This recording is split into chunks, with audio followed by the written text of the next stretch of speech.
റിട്രോഫാരിഞ്ചൽ space കഴുത്തിൽ എവിടെയാണെന്ന് പറഞ്ഞ് നിങ്ങൾക്ക് മനസ്സിലാക്കി തന്നാൽ മാത്രമേ ഈ ടോപ്പിക്കിനെ പറ്റി നിങ്ങൾക്ക് ഒരു ജനറൽ ഐഡിയ കിട്ടത്തുള്ളൂ.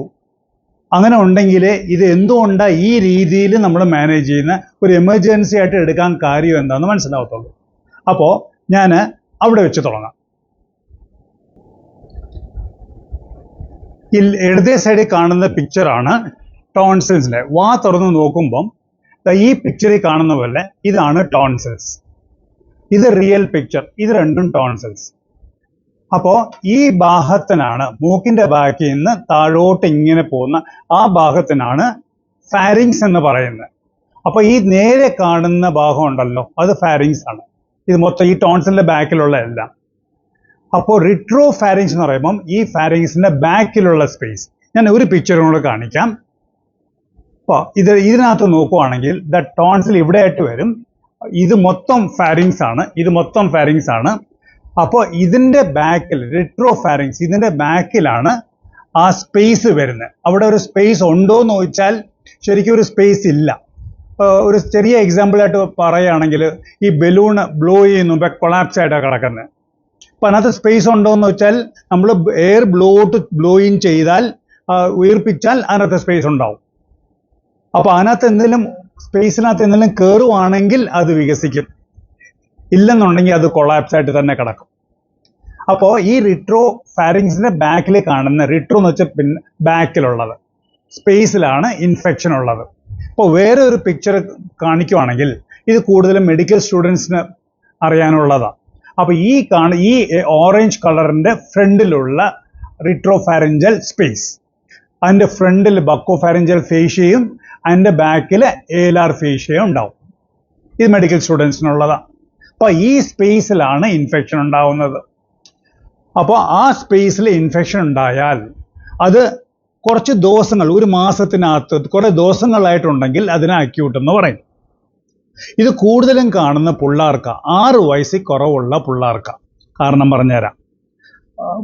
മുതിർന്നവർക്ക് വരുവാണെങ്കിൽ അത് എന്തെങ്കിലും മീൻ മുള്ളോ എന്തെങ്കിലും കൊണ്ടിട്ട് വരാം. ഇല്ലെങ്കിൽ ഡോക്ടർമാർ എന്തെങ്കിലും പ്രൊസീജിയർ കഴുത്തിൽ ചെയ്യുവാണെങ്കിൽ അത് ഫാരിങ്സിൻ്റെ അവിടെ നല്ലപോലെ കൊണ്ട് കയറുവാണെങ്കിൽ, മുറിയുവാണെങ്കിൽ അങ്ങനെയും വരാം. പിള്ളേർക്ക് വരാൻ കാരണം എന്ന് വെച്ചാൽ ഈ ഫാരിങ്സിൻ്റെ അകത്ത് എന്തോ ഉണ്ടെന്ന് വെച്ചാൽ ലിംഫ് നോഡും പിന്നെ ഫാറ്റും മാത്രമേ ഉള്ളൂ. ആ ലിംഫ് നോഡ് ഇൻഫെക്ഷൻ വരാം. ആ ഇൻഫെക്ഷൻ എവിടെ നിന്ന് വരുന്നത്? അത് ടോൺസിൽസിൻ്റെ ഇൻഫെക്ഷൻ ആയിരിക്കാം, മൂക്കിൻ്റെ ബാക്കിൽ അഡിനോയിഡ്സ് ഉണ്ട്, സൈനസ് ഉണ്ട്, അവിടെ നിന്ന് ഇറങ്ങി വരുന്ന ഇൻഫെക്ഷൻ ആയിരിക്കാം. ഇല്ലെങ്കിൽ പല്ലിൻ്റെ അവിടെ നിന്ന് ഇൻഫെക്ഷൻ ബാക്കിലോട്ട് പോവാം. ഇല്ലെങ്കിൽ മുതിർന്നവർക്ക് എന്തെങ്കിലും ഫോറിൻ ബോഡി കൊള്ളുവാണെങ്കിൽ വരും. ആ ഇൻഫെക്ഷൻ അകത്ത് കയറുവാണെങ്കിൽ ആ ലിംഫ് നോഡ്, അകത്തുള്ള ലിംഫ് നോഡ് എന്ന് പറയുമ്പം അത് പ്രതിരോധ ശക്തിയുടെ ഒരു ഭാഗമാണ്. അപ്പോൾ ആ ലിംഫ് നോഡ് വലുതായി അത് പഴുപ്പായിട്ട് മാറുമ്പോഴാണ് റിട്രോഫാരിഞ്ചൽ ആപ്സസ് എന്ന് പറയുന്നത്. അപ്പോൾ ആപ്സസ് ആയതുകൊണ്ട് അതൊരു ഇൻഫെക്ഷനാണ്. അപ്പോൾ ഇൻഫെക്ഷനിൽ ഏറ്റവും കൂടുതൽ കാരണം സ്ട്രെപ്റ്റോകോക്കസ്, സ്റ്റെഫലോകോക്കസ്, അത് കൂടാതെ ക്ലെപ്സിയെല്ല ഉണ്ട്, അത് കൂടാതെ അനറോബ്സും ഉണ്ടാവും. ഇതാണ് കോമൺ ആയിട്ട് കാണുന്നത്.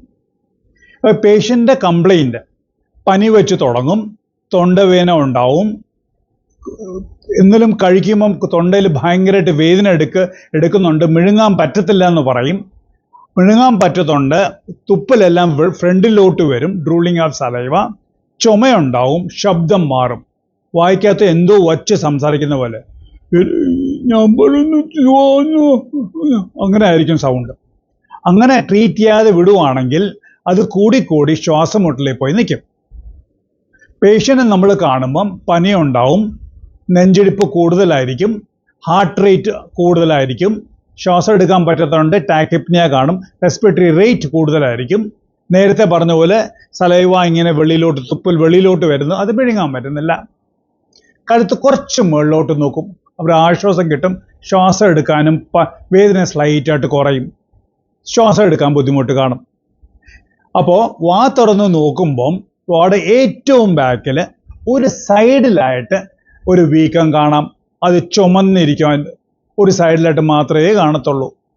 അപ്പോൾ ഞാൻ നമ്മൾ ഇത് ഡയഗ്നോസ് വാച്ച് തുറന്നുമ്പോൾ ആ സൈഡിൽ നമുക്ക് വീക്കം കാണും, അപ്പം തന്നെ ഡയഗ്നോസിസ് ആയി. ഇതിൻ്റെ കൂടെ തന്നെ നമുക്ക് ഒരു എൻഡോസ്കോപ്പിയും കൂടെ ചെയ്യണം. എൻഡോസ്കോപ്പി എന്ന് പറയുമ്പോൾ ഫ്ലെക്സിബിൾ എൻഡോസ്കോപ്പിയാണ്. എൻഡോസ്കോപ്പി റൂമിൽ വെച്ച് 5 മിനിറ്റിലെ പ്രൊസീജിയറേ ഉള്ളൂ. പെട്ടെന്ന് കഴിയും. അങ്ങനെ ഒരു സ്പെഷ്യൽ പ്രിപ്പറേഷൻ ഒന്നുമില്ല. ഇത് എന്തിനാ ചെയ്യുന്നതെന്ന് വെച്ചാൽ, ഈ പേഷ്യൻറ്റിന് ഓപ്പറേറ്റ് ചെയ്യേണ്ട ആവശ്യമുണ്ടെങ്കിൽ ഈ നീര് താഴെ, ഈ കാണുന്നത് താഴെ എവിടം വരെ പോയിട്ടുണ്ട്, മയക്കുന്ന ഡോക്ടറിന് ട്യൂബ് ഇടാൻ ബുദ്ധിമുട്ടുണ്ടാവുമോ ഇല്ലയോ എന്ന് അറിയാൻ വേണ്ടിയാണ്. അഥവാ ഈ ഇൻഫെക്ഷൻ നമ്മൾ ഇതുപോലെ വിടുവാണെങ്കിൽ അത് കഴുത്തിൽ ഇതുപോലെ വേറെ സ്പേസസ് ഒക്കെ ഉണ്ട്, ആ സ്പേസിലോട്ട് പോകാൻ ചാൻസ് ഉണ്ട്. ഏറ്റവും ഇമ്പോർട്ടൻറ്റ്, ശ്വാസം കിട്ടാതെ ശ്വാസം തടസ്സം വരാൻ ചാൻസ് ഉണ്ട്. ലങ്സിൽ ഇൻഫെക്ഷൻ പോകാനുള്ള ചാൻസസ് ഉണ്ട്. അപ്പോൾ അങ്ങനെ കോംപ്ലിക്കേഷൻ ഉള്ളതാണ്. എത്ര പെട്ടെന്ന് ട്രീറ്റ് ചെയ്യോ അത്ര പെട്ടെന്ന് ട്രീറ്റ് ചെയ്യണം. ഇൻവെസ്റ്റിഗേഷൻ പറഞ്ഞുതരാം. Blood test CBC, ESR, C reactive protein ചെയ്യുമ്പം എല്ലാത്തിൻ്റെ വാല്യൂ കൂടുതലായിരിക്കും. എക്സ്റേ എടുക്കുവാണെങ്കിൽ എക്സ്റേയിൽ കുറേ ഫൈൻഡിങ്സ് കാണും. പക്ഷെ നമ്മൾ പ്രിഫർ ചെയ്യുന്ന CT സ്കാനാണ്. CT സ്കാൻ കഴുത്തിൻ്റെ മാത്രമല്ല ചെസ്റ്റിൻ്റെയും വേണം. പിന്നെ ഞാൻ കാരണങ്ങൾ പറയുമ്പം അത് പല്ലിൻ്റെ കാരണം കൊണ്ട് വന്നെന്ന് ഞാൻ പറഞ്ഞു. അങ്ങനെ ആണെങ്കിൽ പല്ലിൻ്റെ കൂൺ ബീം CT സ്കാനും വേണം, CBCT ഡെന്റലും വേണം. ചെസ്റ്റ് എക്സ്റേ വേണം. CT ചെസ്റ്റ് എടുത്തിട്ടുണ്ടെങ്കിൽ ചെസ്റ്റ് എക്സ്റേ വേണ്ട. പിന്നെ നമ്മൾ അകത്തുള്ള പഴുപ്പ് എപ്പോൾ എടുക്കുന്നോ അതിൻ്റെ പഴുപ്പിൻ്റെ കൾച്ചർ സെൻസിറ്റിവിറ്റി അയക്കണം. ഇതാണ് ടെസ്റ്റ്. അപ്പോൾ എക്സ്റേയിൽ ഇത് ഇടത് സൈഡിൽ കാണുന്ന എക്സ്റേയും വലത് സൈഡിൽ കാണുന്ന CT സ്കാനും. ഇപ്പോൾ എക്സ്റേയിൽ നമുക്ക് ഈ ഭാഗം ഫാരിങ്സിന്റെ ബാക്കിൽ കട്ടിയായിട്ട് സൈസ് തിക്നെസ് കൂടിയായിട്ട് കാണാം. അപ്പോൾ അതിന് കുറേ അളവുകളുണ്ട്. എത്രയ്ക്ക് ചെയ്താൽ, എത്ര കൂടിയാലാണ് അത് റിട്രോഫാരിഞ്ചൽ ആബ്സസ് എന്നുള്ളത് അളവുണ്ട്. അത് 2 ലെവലിലാണ് നോക്കുന്നത്. C2 ലെവൽ കഴുത്തിൻ്റെ 2ാമത്തെ എല്ലിൻ്റെ ലെവലിലും കഴുത്തിൻ്റെ 6ാമത്തെ ലെവലിലെ തിക്നെസ്സാണ് നോക്കുന്നത്. അത് മെഡിക്കൽ സ്റ്റുഡൻസിനുള്ളതാ, ഞാൻ ഡീറ്റെയിൽ ആയിട്ട് പോകുന്നില്ല. സിമ്പിളായിട്ട് പറയുകയാണെങ്കിൽ ആ എന്നുള്ളത് കഴുത്തിനുള്ള അത് സ്ട്രെയിറ്റ് ആവും. സാധാരണ സ്ട്രെയിറ്റ് അല്ല, സ്ട്രെയിറ്റ് ആവും. അതുകൂടാതെ അകത്തൊരു എയർ ഷാഡോവും കാണാനുള്ള ചാൻസസ് ഉണ്ട്. അപ്പോൾ എക്സ്റേ എടുത്തു, CT സ്കാൻ എടുത്തു, നമ്മൾ എമർജൻസി അഡ്മിഷൻ ആണ്. ശ്വാസമുട്ടലുള്ളതുകൊണ്ട് ഓക്സിജൻ തുടങ്ങി, IV ഫ്ലൂയിഡ്സ് തുടങ്ങി, 3rd ജനറേഷൻ സെഫലോസ്പോറിൻ ഒരു കോമ്പിനേഷൻ ആൻറ്റിബയോട്ടിക്സ് തുടങ്ങി, പിന്നെ ശ്വാസമുട്ടലുള്ളതുകൊണ്ട് സ്റ്റീറോയിഡ്സും തുടങ്ങി, വേദനയ്ക്കുള്ള മരുന്നും തുടങ്ങി. ഇത്രയും മരുന്ന് സ്റ്റാർട്ട് ചെയ്ത് നമ്മൾ ഈ മയക്കുന്ന ഡോക്ടർ ഓപ്പറേഷന് വേണ്ടി വായിക്കുള്ള ട്യൂബ് ഇടാൻ ചിലപ്പം ബുദ്ധിമുട്ടായിരിക്കും.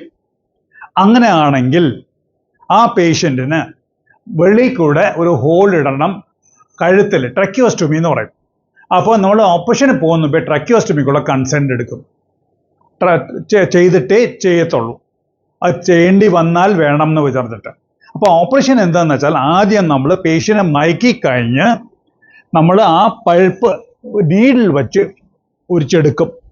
ആ പസ് നമ്മൾ നേരെ ലാബിലോട്ട് വിട്ട് കൾച്ചർ സെൻസിറ്റിവിറ്റിക്ക് വിടും. അത് കഴിഞ്ഞ ഉടനെ അത് ഓപ്പൺ ചെയ്യും. പസ് എവിടെ വീക്കുണ്ടോ അത് ഓപ്പൺ ചെയ്യും.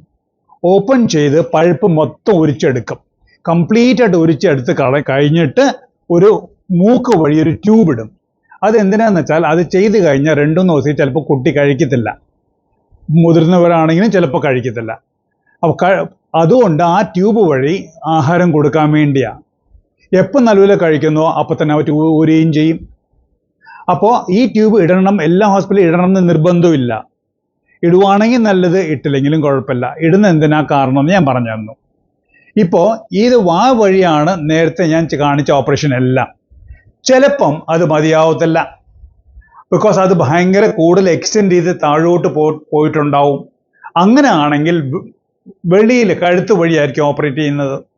കഴുത്ത് വഴി ഓപ്പറേഷൻ ചെയ്ത് ഓപ്പൺ ചെയ്ത് പൾപ്പ് എല്ലാം എടുത്തു കഴിഞ്ഞ് അവിടെ ഒരു ഡ്രെയിൻ വയ്ക്കും. ഡ്രെയിൻ വെച്ച് ഓപ്പറേഷൻ എല്ലാം കഴിഞ്ഞ് ഒരു ഏകദേശം 1.5 മണിക്കൂർ എടുക്കും. തിരിച്ച് ICUയിലോട്ട് ഷിഫ്റ്റ് ചെയ്തു. ഒരു 2 ദിവസം ICUയിൽ ഉണ്ടാവും. പനി കുറയും. CBC ബ്ലഡ് ടെസ്റ്റ് റിപ്പീറ്റ് ചെയ്യും. CBC CRP കുറയും. കൾച്ചർ റിപ്പോർട്ട് വരുവാണെങ്കിൽ ഏത് ആൻറ്റിബയോട്ടിക് കൊടുക്കണമെന്ന് അതിനകത്ത് അറിയാൻ പറ്റും. അതും സ്റ്റാർട്ട് ചെയ്യും.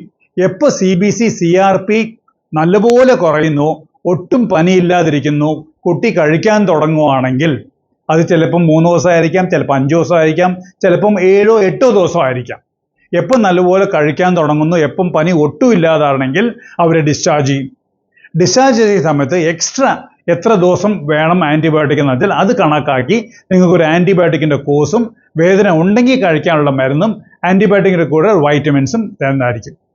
വീട്ടിൽ ചെന്നിട്ട് എത്രത്തോളം കറക്റ്റ് സമയത്ത് കഴിക്കാൻ പറ്റുമോ ഫുഡ് കറക്റ്റ് സമയത്ത് കഴിച്ചേ പറ്റൂ. കഴിച്ചു കഴിഞ്ഞ ഉടനെ എന്തെങ്കിലും കുടിക്കാൻ കൊടുത്തോണം.